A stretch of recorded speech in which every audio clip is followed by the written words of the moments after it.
दोस्तों, हम सबकी लाइफ में कई हैप्पीएस्ट मोमेंट्स आते हैं, जैसे जब हमें खुद का पहला पर्सनल फ़ोन मिलता है, या जब हम अपनी पहली गाड़ी लेते हैं, या फिर जब हम पहली बार रिलेशनशिप के अंदर आते हैं। लेकिन इन सब के बाद अगर कोई सबसे ज़्यादा खुशी हमारी लाइफ में क्रिएट करता है तो वो है हमारी पहली जॉब मिलना और उससे पहली सैलरी हमारे बैंक अकाउंट में क्रेडिट होना। हालांकि जॉब मिलने से पहले भी हम एडल्ट थे, लेकिन जॉब मिलने के बाद हम अपने आप को एक सेल्फ इंडिपेंडेंट एडल्ट मान लेते हैं, क्योंकि इससे पहले हमारे सारे छोटे बड़े खर्चे हमारे पेरेंट्स मैनेज कर रहे थे। लेकिन अब हमारे पर्सनल खर्चों के साथ साथ हम अपने घर के खर्चों में भी कंट्रीब्यूट कर पाते हैं। अब यही हैप्पीनेस धीरे धीरे सैडनेस में चेंज हो जाती है, जब हमें एहसास होता है कि हमसे हमारी सैलरी मैनेज नहीं हो रही। जैसे ही सैलरी हमारे हाथों में आती है, अगले दिन वो कहाँ खर्च हो जाती है पता ही नहीं चलता।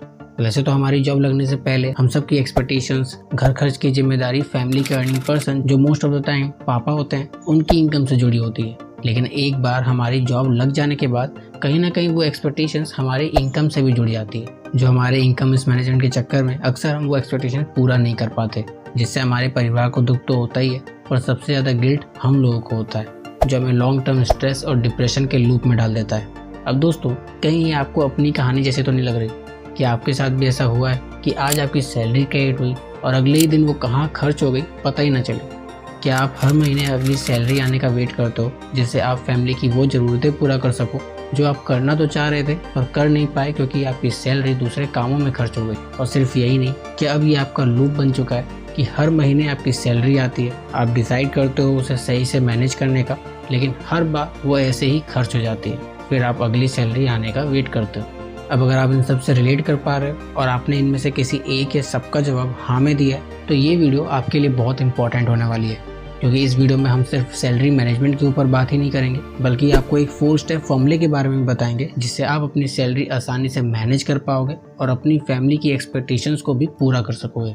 साथ ही दोस्तों, आगे इस वीडियो में मैं आपके साथ एक बोनस स्टेप भी शेयर करूंगा, जिससे अगर आप एग्जैक्टली अप्लाई करते हो तो आप अपनी इनकम रिलेटेड प्रॉब्लम्स को भी सॉल्व कर पाओगे। इस वीडियो को ईजी टू अंडरस्टैंड और प्रैक्टिकल रखने के लिए हमने इसे 3 पार्ट्स में ब्रेक किया है। पहले पार्ट में हम पता करेंगे कि हमें सैलरी मैनेज करते वक्त क्या क्या दिक्कतें आती हैं और उन्हें क्लियरली स्पेसिफाई करेंगे। दूसरे पार्ट में हम 4 स्टेप फॉर्मूले को समझेंगे, जिससे आने वाली दिक्कतों को आप हटा पाओगे और अपनी सैलरी को आसानी से मैनेज कर पाओगे। और फाइनली तीसरे पार्ट में हम बोनस स्टेप को डिस्कस करेंगे, जिससे आप अपने इनकम रिलेटेड प्रॉब्लम्स को सॉल्व कर पाओगे। तो अगर दोस्तों आप अपनी सैलरी को मैनेज करके उससे जुड़ी सारी दिक्कतों से बाहर आना चाहते हो और साथ ही अपने फाइनेंसेस को अपने कंट्रोल में लेना चाहते हो, तो इस वीडियो को बिना स्किप किए एंड तक देखना। तो चलिए बिना टाइम वेस्ट किए बढ़ते हैं पार्ट 1 की तरफ, जो है finding and specifying the problems. अब दोस्तों, जैसा कि मैंने वीडियो की स्टार्टिंग में ही आपके साथ कुछ प्रॉब्लम्स डिस्कस की थी, तो चलिए उन्हीं को दोबारा रिकंसिडर करते हैं और उन्हीं में से हम अपनी कुछ प्रॉब्लम्स को क्लियरली स्पेसिफाई करने का ट्राई करते हैं। पहला, क्या आपके साथ भी ऐसा हुआ है कि आज आपकी सैलरी क्रेडिट हुई और अगले दिन वो कहाँ चली गई आपको पता ही ना चले? अगर हाँ, तो इसका मतलब ये है कि आप अभी तक अपनी सैलरी को अनकॉन्शियसली ऑपरेट कर रहे हो। दूसरा, क्या आप हर महीने अगली सैलरी आने का वेट करते हो, जिससे आप फैमिली की वो ज़रूरतें पूरा कर सको जो आप करना तो चाह रहे थे पर कर नहीं पाए क्योंकि आपकी सैलरी दूसरे कामों में खर्च हो गई? ऐसा होना दोस्तों ये क्लियरली पॉइंट आउट करता है कि दूसरे खर्चों के बाद आपके पास इतने पैसे भी नहीं बचते, या जितने बचते हैं उतने आपकी फैमिली की दूसरी ज़रूरतें पूरा करने के लिए काफ़ी नहीं होते, जिसके चलते आपको अपनी अगली सैलरी आने का वेट करना पड़ता है। तीसरा, क्या अब ये आपका लूप बन चुका है कि हर महीने आपकी सैलरी आती है, आप डिसाइड करते हो उसे सही से मैनेज करने का, लेकिन हर बार वो ऐसे ही खर्च हो जाती है, फिर आप अगली सैलरी आने का वेट करते हो?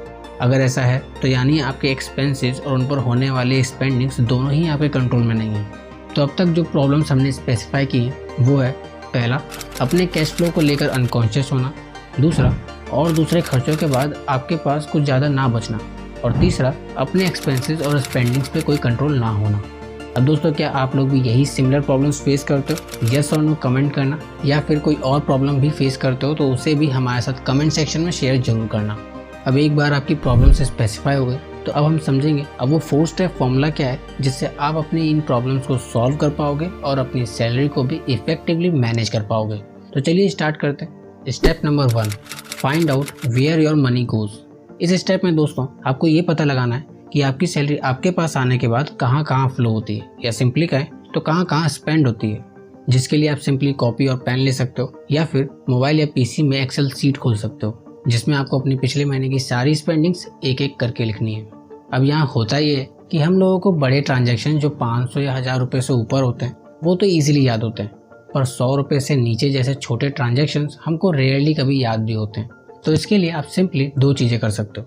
पहला, अगर आप ऑनलाइन पेमेंट यूज़ करते हो तो आप अपने छोटे बड़े ट्रांजैक्शन की हिस्ट्री चेक कर सकते हो। दूसरा, अगर आप ऑनलाइन पेमेंट की जगह कैश प्रेफर करते हो तो ये मैं अज्यूम कर रहा हूँ कि शायद ही आप अपनी स्पेंडिंग्स किसी कॉपी या डायरी में रिकॉर्ड भी करते हो।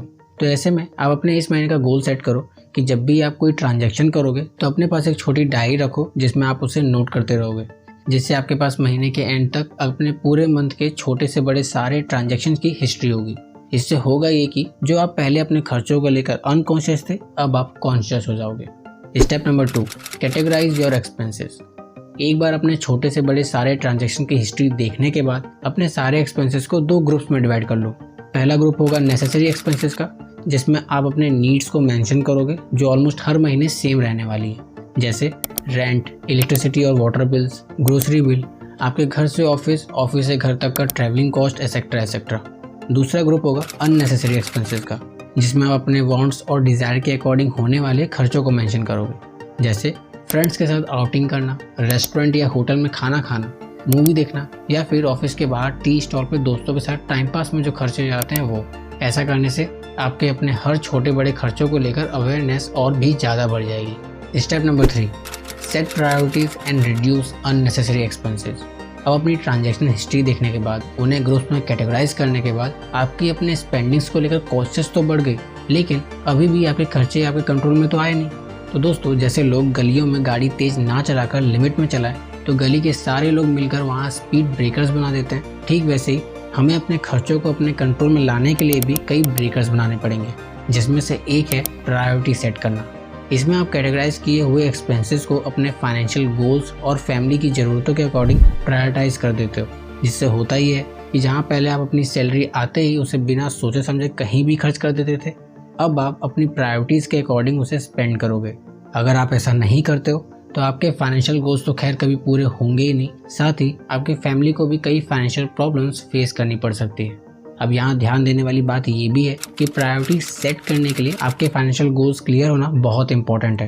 तो दोस्तों, अब क्या आपके फाइनेंशियल गोल्स क्लियर हैं? यस और नो कमेंट करना।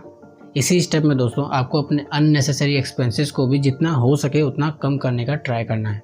लेकिन यहाँ सवाल तो वही है कि हमारे अननेसेसरी एक्सपेंसेस हमारे कंट्रोल में तो है ही नहीं, तो उन्हें कम कैसे करें?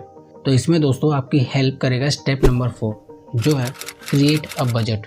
इस स्टेप में आपको सिंपली हर एक्सपेंसेस का अपने नीड्स के अकॉर्डिंग एक स्पेसिफिक बजट सेट करना है और उसे फॉलो करते रहना है। बजट सेट करना अपनी स्पेंडिंग्स पे लिमिट लगाने जैसा होता है, जिसे आप ब्रेक नहीं कर सकते, नहीं तो आपके दूसरे एक्सपेंसेस के बजट पे भी उसका इम्पैक्ट पड़ता है।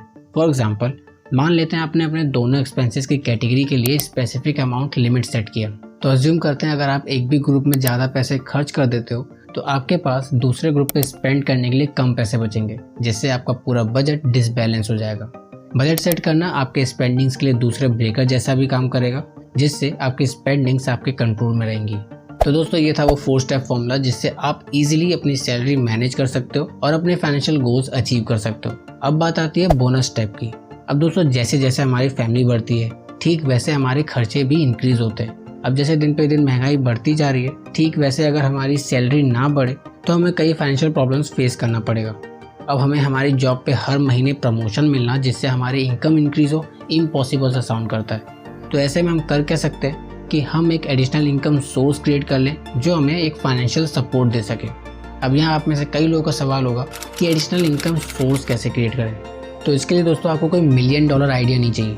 आप सिंपली अपने किसी इंटरेस्ट या हॉबी को पकड़ो जिसकी सर्विस आज आप दूसरों को सेल कर सकते हो। जैसे अगर आपकी राइटिंग एक हॉबी है और आप उसमें अच्छे हो तो आप उसकी सर्विस दूसरे को सेल कर सकते हो। अगर आपका आर्ट अच्छा है तो आप उसे सेल कर सकते हो, या फिर आपकी कम्युनिकेशन स्किल्स अच्छी हैं तो आप उसे एज अ सर्विस सेल कर सकते हो और एक एडिशनल इनकम जनरेट कर सकते हो।